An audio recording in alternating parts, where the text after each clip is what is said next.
दोस्तों, खुदावंद का कलाम आप तक पहुंचा है। प्लीज़ लाइक और शेयर लाजमी कीजिए। God bless you.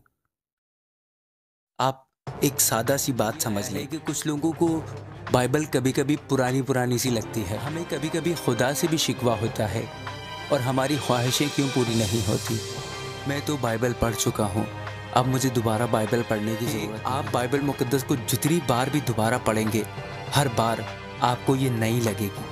हर बार मसीह यस्सु के जिंदा और जलाली नाम में आप सबकी सलामती हो। दोस्तों, आज की इस वीडियो में हम सीखेंगे कि हम कलाम मुक़द्दस के ज़रिए खुदा के साथ अपने ताल्लुक़ और भरोसे को किस तरह से मजबूत कर सकते हैं। दोस्तों, सबसे पहले आप एक सादा सी बात समझ लें कि जब आप बाइबल मुक़द्दस बाकायदगी से पढ़ने को अपनी आदत बनाएंगे और उसका इल्म हासिल करेंगे, इस पर अपनी रोज़मर्रा ज़िंदगी में अमल भी करेंगे, तो खुदा के साथ आपका ताल्लुक़ मजबूत होगा। लेकिन दोस्तों, अक्सर देखने में ये आया है कि कुछ लोगों को बाइबल कभी कभी पुरानी पुरानी सी लगती है। ऐसा लगता है कि आजकल की हमारी ज़िंदगी में हमें जिन मामलात का सामना है, बाइबल उनके बारे में बात नहीं करती। अगर दोस्तों मैं सच बोलूं तो हमें कभी कभी खुदा से भी शिकवा होता है कि हम जो मांगते हैं वो हमें क्यों नहीं मिलता और हमारी ख्वाहिशें क्यों पूरी नहीं होती। और प्यारे दोस्तों, कुछ लोग ऐसे भी देखने में आए हैं कि जो कहते हैं मैं तो बाइबल पढ़ चुका हूँ, अब मुझे दोबारा बाइबल पढ़ने की ज़रूरत नहीं है। दोस्तों, यहाँ मैं आपके साथ एक और बात शेयर करना चाहूँगा।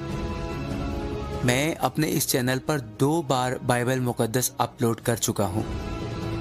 एक बार पूरी मुकम्मल हो चुकी है और दूसरी अभी मुकम्मल होने जा रही है। भाई, मुझे बेहद अफसोस होता है कि जब मैं किसी किताब के एक बाब की वीडियो डालता हूँ तो 24 घंटे में उसके सिर्फ 500 के करीब ही व्यूज़ आते हैं। हालांकि ज़्यादातर वीडियोस की लेंथ 5 मिनट या इससे कम की होती है, लेकिन लोग समझते हैं कि हम सब कुछ पढ़ चुके हैं, हमें दोबारा पढ़ने की ज़रूरत नहीं। दोस्तों, अगर मैं चाहूँ तो मैं पूरी की पूरी किताब भी अपलोड कर सकता हूँ, लेकिन मैं एक एक बाब अपलोड करता हूँ ताकि आपको बार बार पढ़ने का मौका मिले। बाइबल मुक़द्दस के बारे में मेरा ये कहना है कि आप बाइबल मुक़द्दस को जितनी बार भी दोबारा पढ़ेंगे, हर बार आपको ये नई लगेगी। हर बार आपको इसमें कुछ नया सीखने को मिलेगा। दोस्तों, यहाँ मैं अपनी बात रोककर आपसे ये कहना चाहूँगा कि अगर आपको मेरी कोई बात बुरी लगी हो तो मैं आपसे माज़रत चाहता हूँ।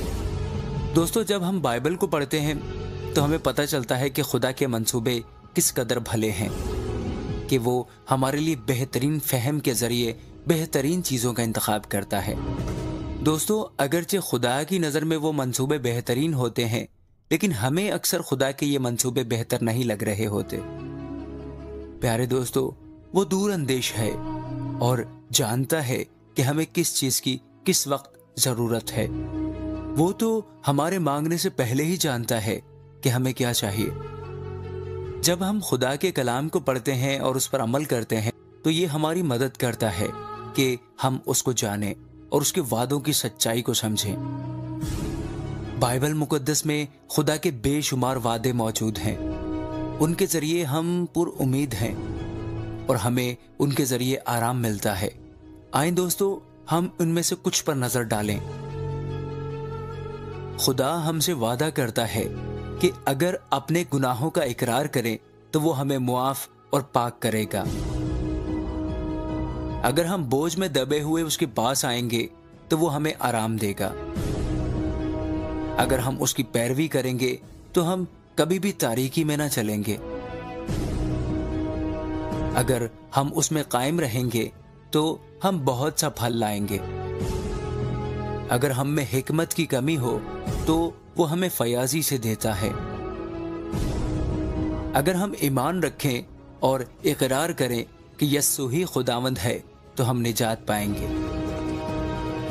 दोस्तों, इन वादों के अलावा भी खुदा ने हमसे कई वादे कर रखे हैं।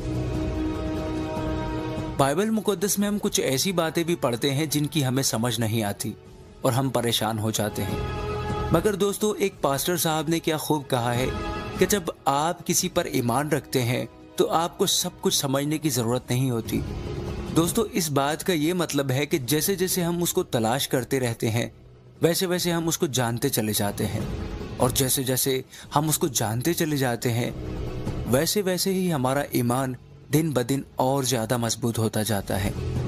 प्यारे दोस्तों, जब हम बाइबल मुक़द्दस को अपने हर दिन का हिस्सा बनाएंगे, तब हम अपने तख्लीक करने वाले, हिकमत अता करने वाले, आराम देने वाले, उम्मीद अता करने वाले और इत्मीनान बख्शने वाले को जान पाएंगे। आखिर में मैं आपको एक मशवरा देना चाहूँगा कि जब भी आप किसी मुश्किल में हो तो खुदा के हुजूर आएँ, कुछ देर खामोश रहें, खुदा की हुजूरी को महसूस करें और फिर अपनी मुश्किल और परेशानी उसके हुजूर रख दें। चुप न रहें, खुदा से दुआ करें, वो आपकी मदद ज़रूर करेगा। और ये याद रखें कि वो आपको जानता है, वो आपके मांगने से पहले ही जानता है। खुदावंद आपके साथ हो और आपको हमेशा अपनी पनाह में रखे। आमीन।